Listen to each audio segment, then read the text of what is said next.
So, this will be quite funny if she shows up. But she is busy actually.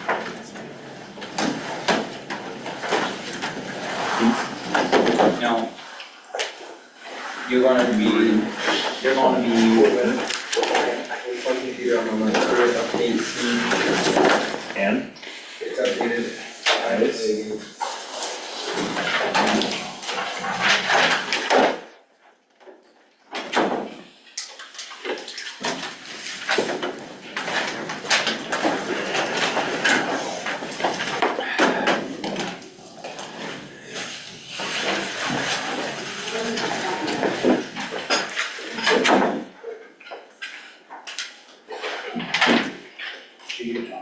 She should be, I don't know if she knows what the time change.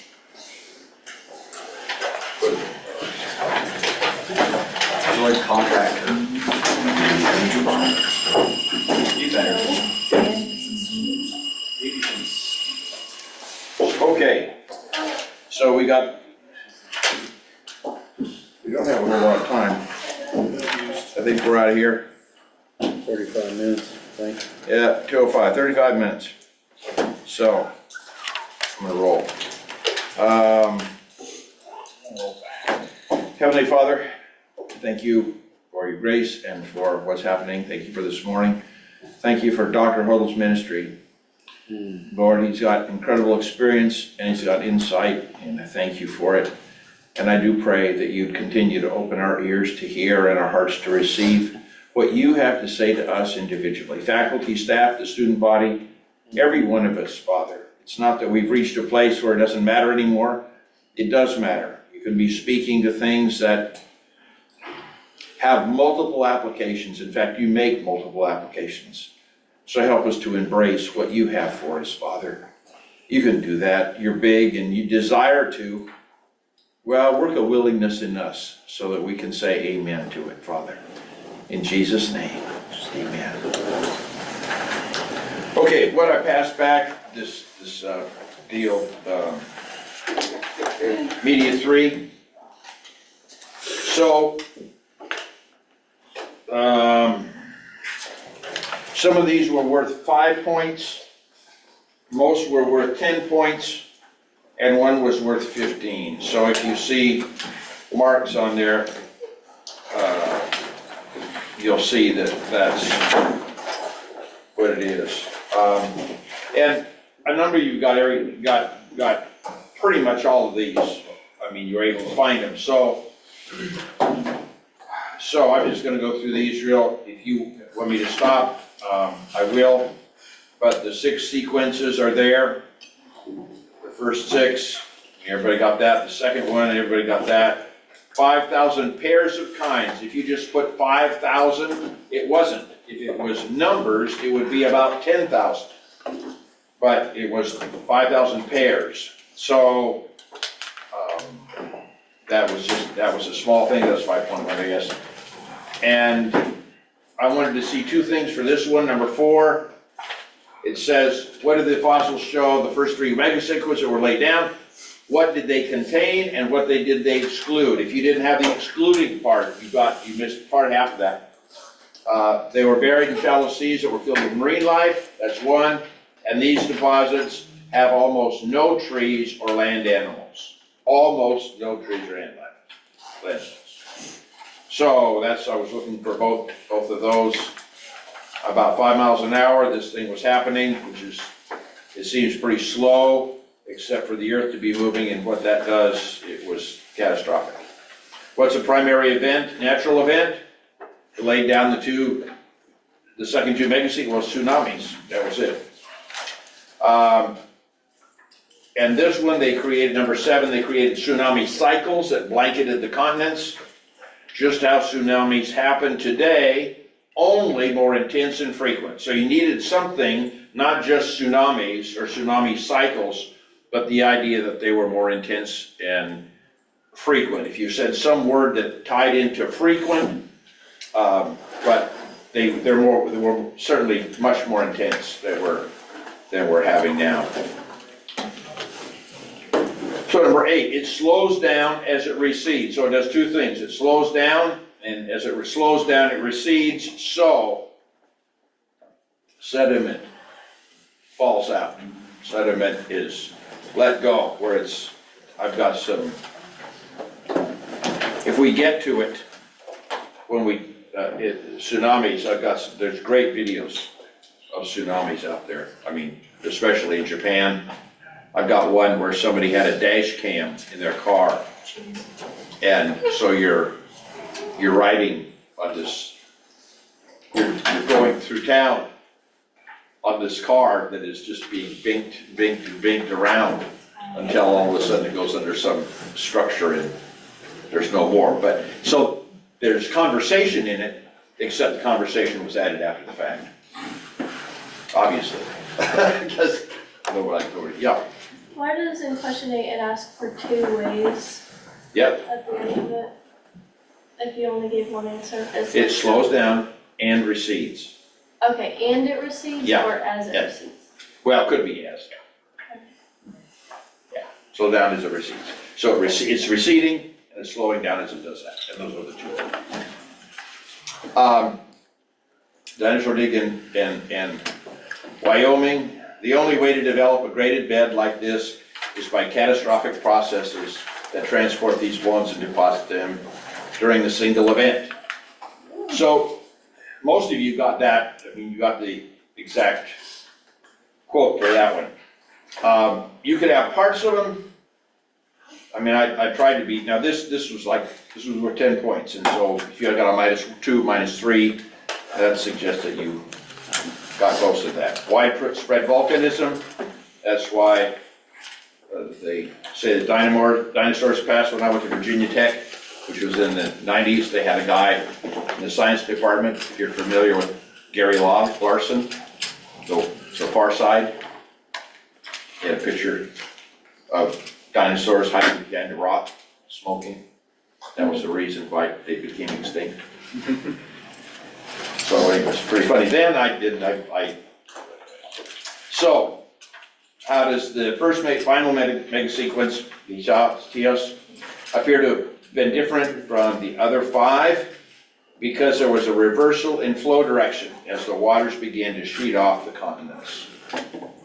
So instead of coming on, they were sheeting off. That was the last one, so that was the final. I mean, some of them would have done that, but this was the key way that you would distinguish it. They were, so all the waters were coming off. And so exactly how this happened, I mean, what they say, the time intervals, I mean, we don't know what the time intervals or how fast it was. And whether they were like they say, 6 major, there could have been a lot of minor ones in between. The earth was in upheaval, but, okay.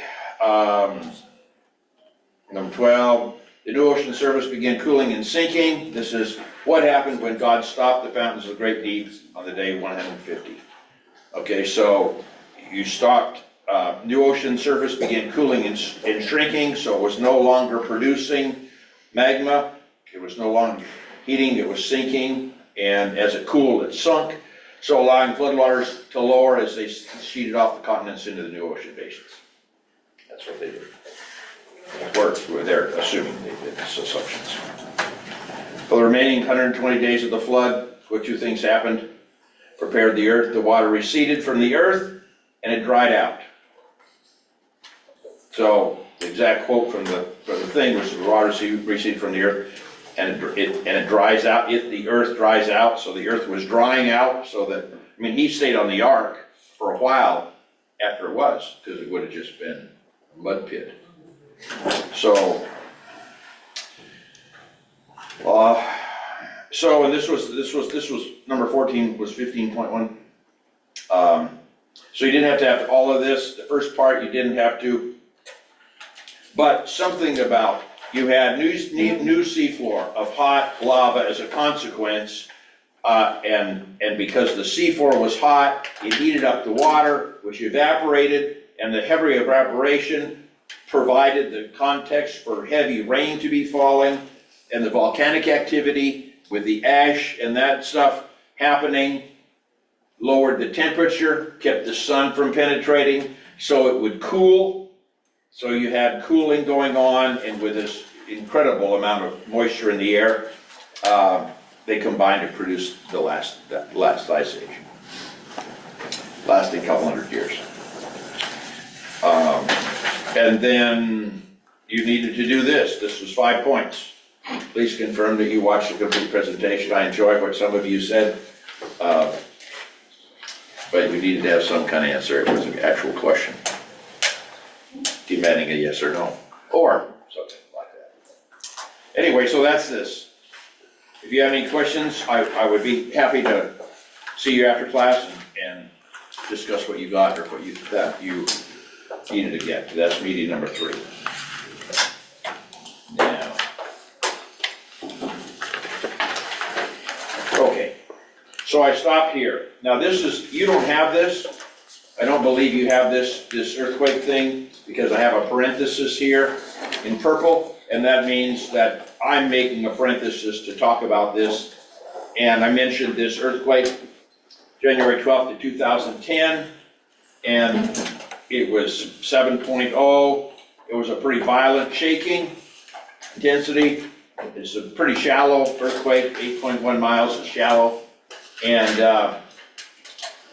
it was located pretty close to Port-au-Prince. So they had a small tsunami, not much to measure, but the lives lost were incredible. And so there was a reason why the lives were lost. Well, it was close to a populated area. It was close to a poor populated area. This part is pretty densely populated, but the construction materials that they're using are rudimentary, I'd say, to the least. So you had a lot of buildings collapse and fall, and you had this happen very close, relatively close to a large populated area. That's why you had so many people lost. Construction purposes, soil. There are other things that are more directed towards soil, like the area of, you know where New Madrid is on the Mississippi River? Well, there was an earthquake in 18-something that is recorded, and that whole Mississippi area is built on sand. And so when you get, we're going to talk about this in a minute, but when you get shaking, the sand, the molecules do something, and after a certain shaking level, they liquefy. So you get sand that is like quicksand. So it blows holes, you have sand eruptions, you have all kinds of things, but anything built on it is going to collapse. Alaskan earthquake, there was some of that happening.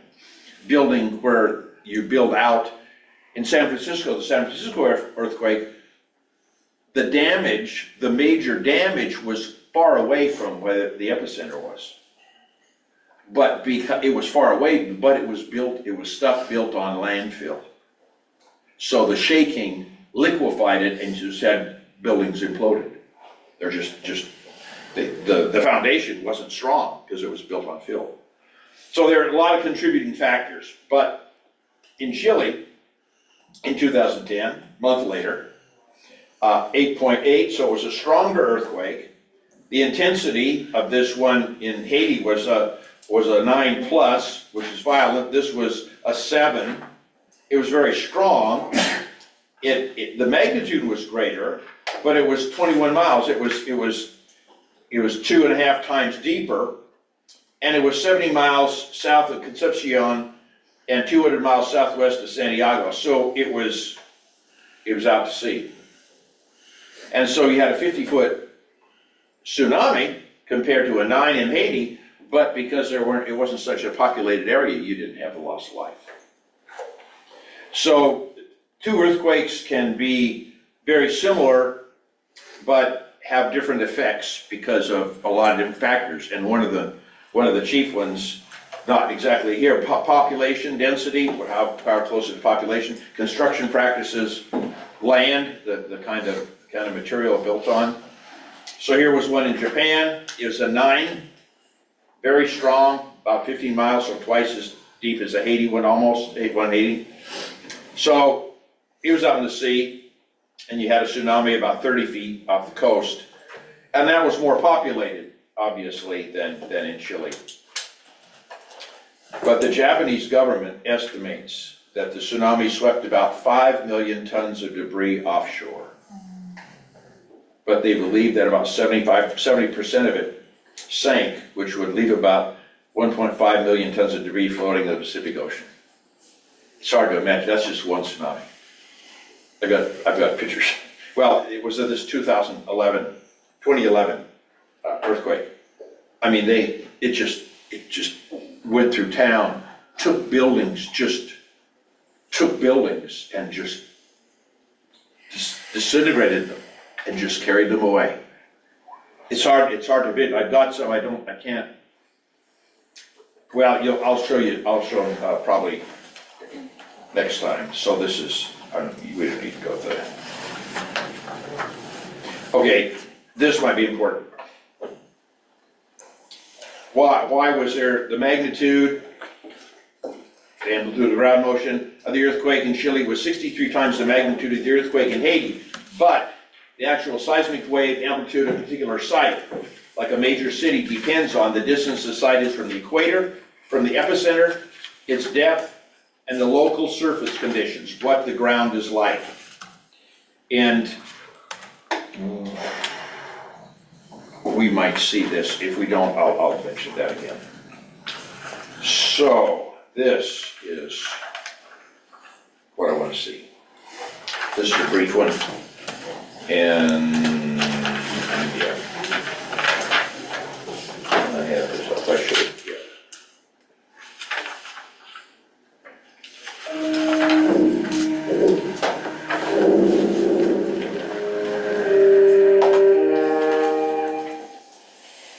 Ginger, thank you. Coming up, more problems for a troubled Earthquake. theater. Yep. We're having an earthquake.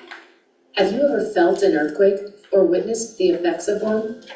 Seismic intensity, which is the shaking you experience, can be gentle or severe, short or long, jerky or rolling. Unlike earthquake magnitude, which is a measure of the energy released and is the same for all locations, the seismic intensity you feel depends on where you are. Intensity is controlled by three main factors: the magnitude, how big the earthquake was, Important. distance from the hypocenter, the intensity varies from place to Or place, focus. and the local rock and soil conditions. Before we address each factor, let's clarify the difference between magnitude and intensity by comparing a light bulb to an earthquake. The light bulb represents the location within the earth called the Another word for hypocenter, focus. where the earthquake begins. The magnitude, or size of an earthquake, is like the wattage of a light bulb. Just as the wattage represents the amount of power of the light bulb, the magnitude is related to the total amount of energy released by the earthquake's source. The intensity, or shaking level, is like the amount of light from a light bulb that is received at any spot in a room. A small light bulb in one area of a room will make that area bright with high intensity light, but it will leave the distant areas of the room dim with low intensity light. So, a given earthquake has only one magnitude, but will produce different intensities of ground shaking at different locations, as on a shake map. But where did shake maps come from?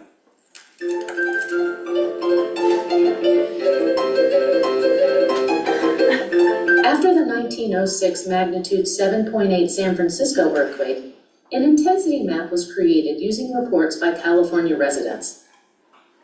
Numbered colors represent the modified Mercalli intensity scale, which reflects the effects of an earthquake. In Zone 5, moderate shaking was felt. Houses rocked, cracking plaster, and some water tanks toppled over. In Zones 8 and 9, people, horses, and cattle were thrown off their feet. Bridges were wrecked, and wood-frame buildings slid off their foundations. The lower numbers generally dealt with how the earthquake was felt by people. The higher numbers were based on observed structural damage. Human observations still help scientists understand earthquake ground shaking. but intensity is now measured by seismometers and illustrated by USGS shake maps, like this modern reconstruction for the 1906 earthquake. Colors represent peak ground acceleration, that is, how quickly the ground shook and how swiftly it changed direction. The red zones reached 1 G acceleration, or 100% of gravity, a violence of shaking illustrated in this shake table experiment. In the green zone, moderate shaking occurred with accelerations of up to 10% of gravity. Let's examine how intensity of ground shaking is controlled by earthquake magnitude. We understand that a 100-watt light bulb produces more light everywhere than a 25-watt light bulb. Similarly, increasing earthquake magnitude also means greater intensity of shaking everywhere. To see this principle at work, let's examine two earthquakes that occurred at the same depth beneath Kumamoto, Japan, but had different magnitudes. On April 14, 2016, a magnitude 6.2 earthquake generated strong shaking up to 40 kilometers from the epicenter.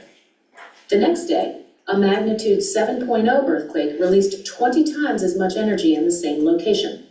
Strong ground shaking extended to 100 kilometers from the epicenter. The larger magnitude earthquake lit up the surrounding area with stronger ground shaking, just like a larger wattage light bulb casts brighter light everywhere in a room. Now let's examine how intensity of ground shaking is controlled by distance from the earthquake. This shake map for a magnitude 7.0 earthquake in Mozambique nicely illustrates a bullseye map pattern with intensity decreasing with distance along the surface away from the epicenter, just like the light from a lamp is less bright the farther away we are from the lamp. By analogy, we expect shaking to decrease as distance increases away from the earthquake.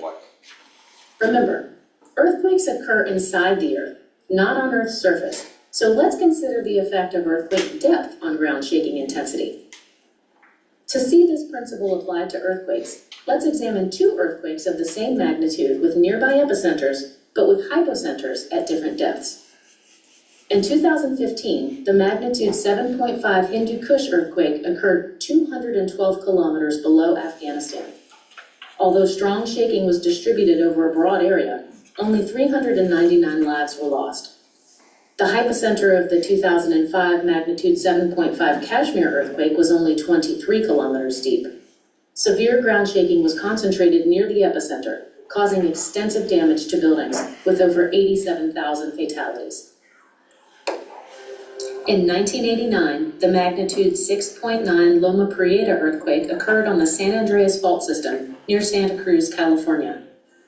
Ground shaking intensity and resulting damage was strongly influenced by local rock and soil conditions. In fact, the most severe damage occurred in Oakland and San Francisco's Marina District, 100 kilometers from the epicenter, where violent intensity 9 shaking was greater than that experienced by many areas closer to the epicenter. Both are built on mud substrate. A dramatic and tragic example of shaking amplification is the double-decker Nimitz Freeway constructed on bay mud. 4 seconds after drivers felt the earthquake, the Nimitz Freeway shook and swayed and sections collapsed, taking 42 lives. So this is where, in both those areas, this was based on Phil, Nimitz Freeway, that's where... Seismograms from nearby stations document that seismic waves are amplified by a factor of 2 as they pass from bedrock to sand and gravel deposits. And the amplitude of ground shaking of soft... So what this is talking about, this is interesting, I think. So, bedrock, if it starts in bedrock, if it goes to something that is softer than the bedrock, it increases, the amplitude increases. This is the amplitude going up and down, the distance between these waves, and the high and the low. So that's the amplitude. So the amplitude increases here by a factor of 2, but when it gets into bay mud, it increases by a factor of 5. So there's a lot more shaking going on from the same thing. That's why you could have, it was 100, did it say 100 kilometers, 100 miles away, where that place on the San Francisco and Oakland, where it was built on mud, it's on the bedrock, but when it got to those areas, it was bay mud, and so you had a lot more shaking. And this would show, you got some shaking here, you got more here, and when you finally got the bay mud. And water-saturated bay mud is 5 times larger than on bedrock. The section of the Nimitz Freeway that collapsed was built on bay mud. The Marina District was constructed on loosely compacted bay mud. In addition, debris from the 1906 earthquake had been dumped into the bay to make more land for city expansion. This weak ground experienced both amplification of ground shaking and liquefaction of water-saturated sediment that caused differential settling of buildings and ruptured gas lines, which resulted in major fires. So, the soil and rock that your house is built on has a major influence on earthquake intensity and potential damage due to ground shaking. Following the earthquake and during aftershocks, over 1,000 landslides were reported, mostly near the epicenter in the steep terrain of the Santa Cruz Mountains and along the rocky bluffs of the Pacific Ocean. In closing, if you feel the bump of an earthquake, it's important to know that the first waves may not be the strongest. Take immediate actions to drop, cover, and hold on before strong shaking arrives. That can save lives and reduce the risk of injury.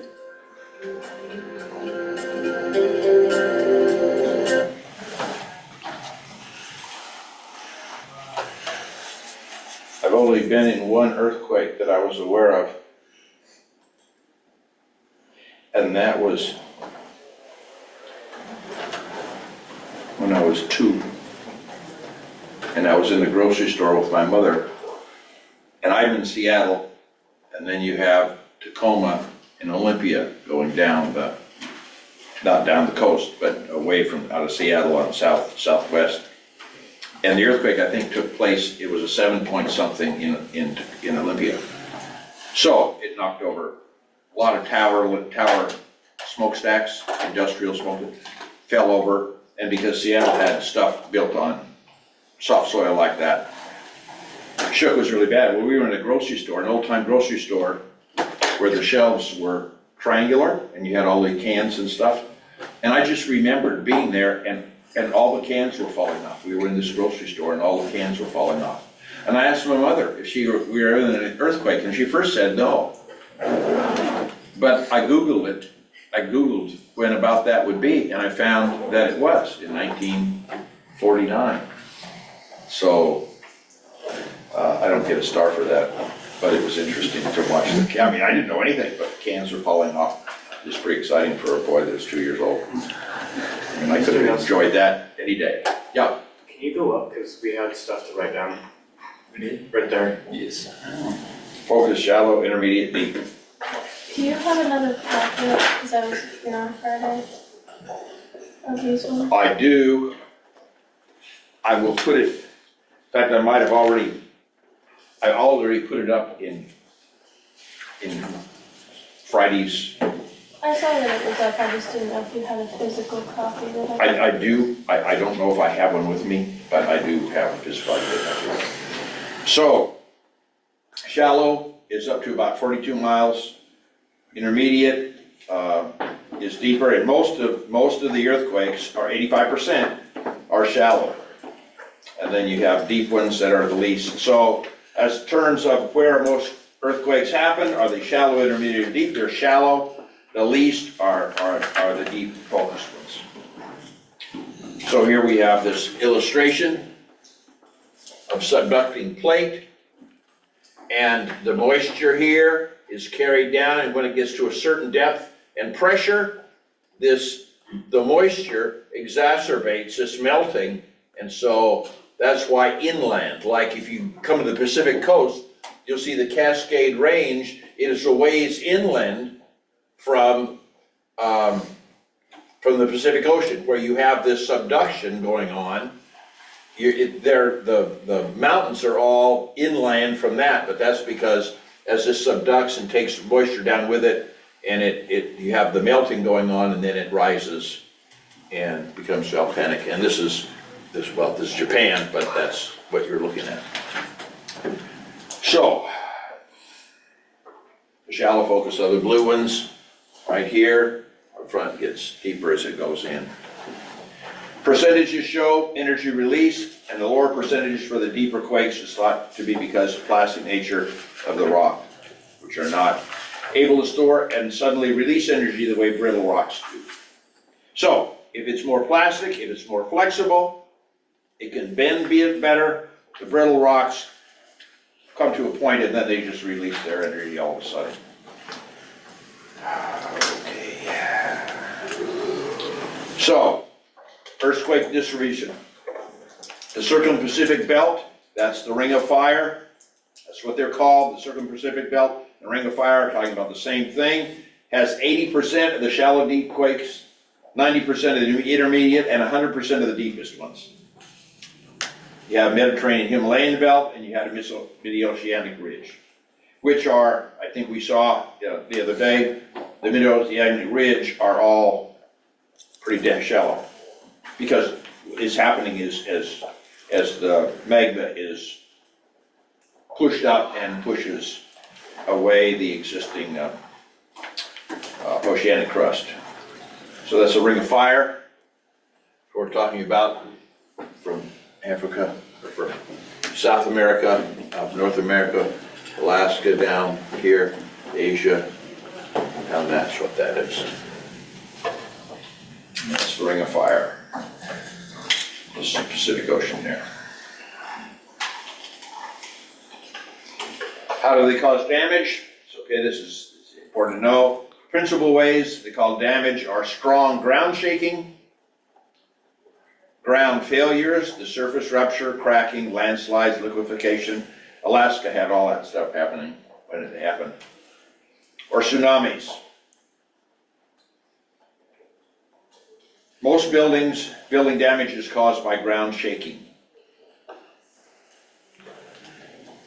The strength of ground shaking usually decreases with distance from the earthquake, that's what we just saw, but locally can be much higher than adjacent areas due to amplification. And amplification you saw as a function of soil density. What the soil is made of, that can increase or decrease the amplification of the shaking. Okay, amplification occurs where earthquake wave pass from bedrock into other softer geologic materials such as sediments, sand. Strong shaking of long duration is one of the most damaging characteristics of the great subduction zone earthquakes. And that was 1964 Alaska quake, lasted about 90 seconds. With an additional 90 seconds of strong ground motions, still of alarming magnitude. So that's a long time. The total time of shaking, yeah, I think it was said was 3 minutes and 40 seconds of just ground shaking. That's incredible. So that's a long time to be shaken. Strong shaking is a hazard both near the epicenter of an earthquake and in areas where amplification occurs. So you could be, if you were standing in the Bay Area, 100 kilometers away from where the epicenter was, and you still, if you were on that, you were in trouble. So West Seattle and certain areas of downtown Olympia are examples of places where ground motion has been documented as being stronger than in adjacent areas during the same earthquake. Most damage and deaths of earthquakes caused by strong ground motion. Ground failures, accompanying earthquakes, ground cracking, subsidence, liquefaction, and landslides. Fault rupture occurs as offsets of the ground surface is limited to the immediate area of the fault. Other ground failures can occur over a wide area and can have several causes. So fault rupture occurs as offsets in the ground. Either ground like this or ground like this, limited to the immediate area of the fault. Landslides, obviously, you can see what the land does here when we get a lot of rain. The land is, the soil is very shallow. And if you get a lot of rain here in eastern Kentucky, and the land gets sodden, and then you have any earthquake, you have you have even more rain that can't hold anymore, it just slides off. That's why we had to build that bulkhead in front. In fact, FEMA underwrote the cost, I think, of building that bulkhead as you come in college, because the ground had just sloughed off, and that's what it'll do here in Kentucky. So it'll also do that depending on the earthquake. If you got bedding plane failure in bedrock. So liquefaction, I will show you those. We're out of here in seconds. So I'll show you the liquefaction stuff, and tsunami stuff next time. I think that is what I have planned. Yes.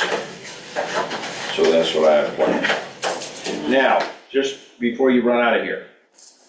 So your exam is scheduled for Wednesday.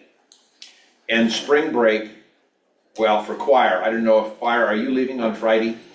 We're leaving on We're Saturday. leaving on Saturday. Okay. Well, I don't want to give a test on Friday, but I'm willing to give it on Thursday. Please. If anybody would like to take it on Thursday night. Anybody here in Media Ministries? One? Anybody else? Okay. If you want to take it, you're out at 8 o'clock. I could start at 7, you can come and take it after that if you want to. So if you wanted, if the class, you think about it and talk to me. If you want to take the test on Thursday evening rather than Wednesday, I will offer it to you that evening.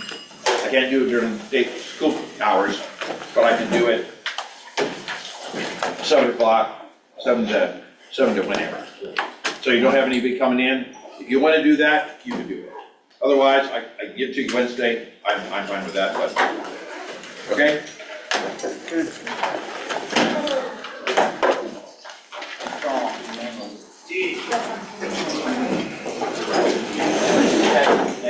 Did necessarily have to schedule it, but I didn't know. Can we get out sooner? Oh, let me see. That's so weird. That's actually weird. That's their intensity. No, I don't,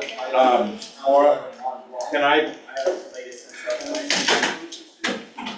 No rush, I just want it for my notebook by the time I Okay. make my study. okay, I'll do that. Thank you.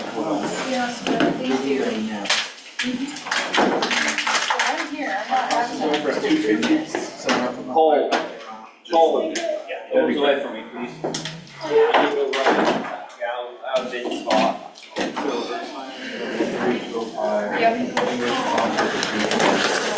Wait, I have a question. What? English concert. Look at that, dude, I'm not late this time. Well, no way. I'm out of your spot. Can we take this before the Squire? Is this how you do it? 3 to 3:30. Thank you for this morning.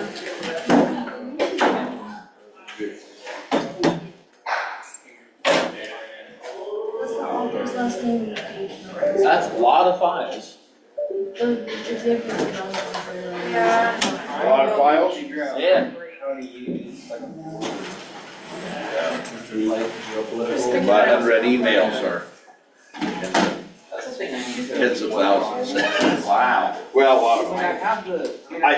A lot of them I looked at, and I know what they are, I just haven't never done anything with them. Why so?